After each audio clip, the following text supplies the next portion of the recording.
Duhuye rero no munsi dusa n'abaraba ahisemo yacu igeze mu mugambi twiyemeje uko itunga rusangi ibikorwa by'igihugu tubikora ku neza y'abene gihugu.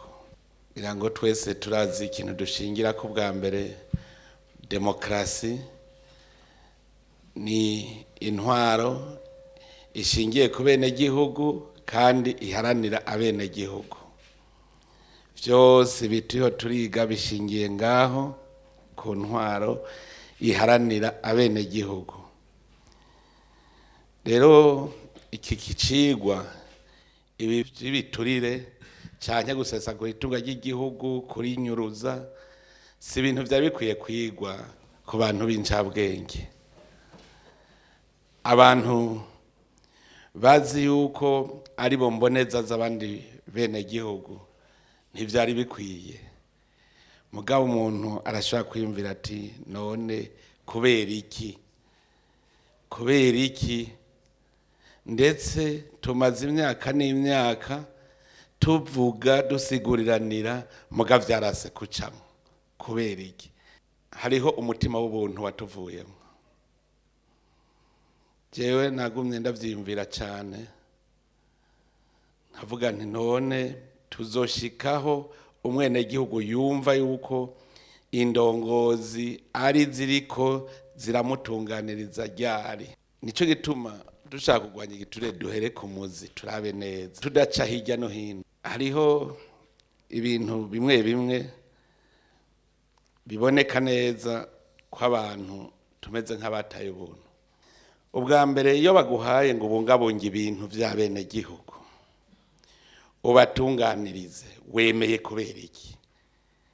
Usanga abagiye gukora aribo bari mboneza ugasanga nibo babaye indyarya. Wavyemereye iki kubijamwo? Uburi umucangero mw'ijambo rimwe umva wahindutse abaye umucangero. Je naravye nsanga inkomoko ya vyose aho bihera n'ubu nama ndakigarukako n'ingene twebwe tubona ibijanye n'intwaro y'igihugu. Bitangura ko umuntu abona yuko ubuzima bwiwe buhagaze ku cicaro azoronka mu butegetsi bw'igihugu, akabibona neza yuko agiye kuronka ubuzima. Aho kwiyumvira ko ushobora kuronka ubuzima nka kujya kuwundi mwene gihugu waje gukorera. Leta ni service public. Service public tu es serviteur. Twebwe indongozi nitwe twari kwerekana karorero. None dushaka ko ivy'igihugu tubigira gwacu. Dushaka kugira gwacu ivy'igihugu nta wundi abikorako ni jewe. Kandi ico kintu burya tutagihevye bizogenda gute kugira umuntu yumve yuko ari umuserviteur et non l'employé? Bizogenda gute? Kuko ico carase kwinjira. Ni mubanze mwikuremo ico kintu yuko ari mwe mwica mugakiza. Menya yuko bijya bintu n'ivy'umwene gihugu we wagiye kumuserva udashaka taha. Ubundi abikeneye iyo patriotisme akeneye gukorera bene gihugu aze. Iterambere ni iki?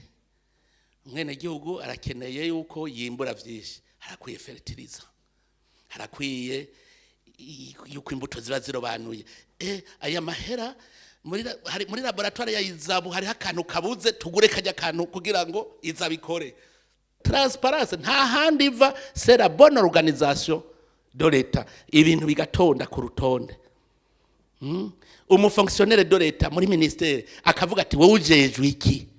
Atagikoze cotation mbi. Mugabo tushaka kuba conseiller tous. Urumva ukorere muri anonyma. Non, il faut éviter l'anonymat. Nako no kukashirako. Éviter l'anonymat. Chaque fonctionnaire doit avoir une responsabilité pour être redevable. Ni wagikoze uragikora nyene niko bitegerezwa.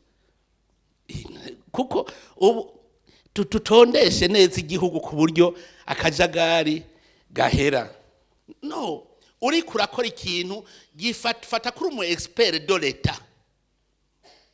uri kuratunganya ibintu neza dukure ikintu cyitwa désordre nitwakorera muri transparence je ndabwije ukuri nkuba bashikiranganje bo bishaka boss ubunyene transparence hotela mu kwa mbere yamaze kwinjira twamaze kugira déconcentration twemere transfert y'uburyo mbe niko kimutemera décentralisation fiscale décentralisation économique amahera naduge mu ntara nabo baci bagira décentralisation mwikomine amahera yose tuyakore tuyarabe gucya tuyabona gucya hariho ibintu bitatu dutegeza gusonera mu gihugu icambere n'amategeko y'igihugu ubutegetsi bw'igihugu n'amategeko gusonera amategeko ica kabiri gusonera itongo ry'igihugu gusonera itongo ry'igihugu gusonera umuntu w'igihugu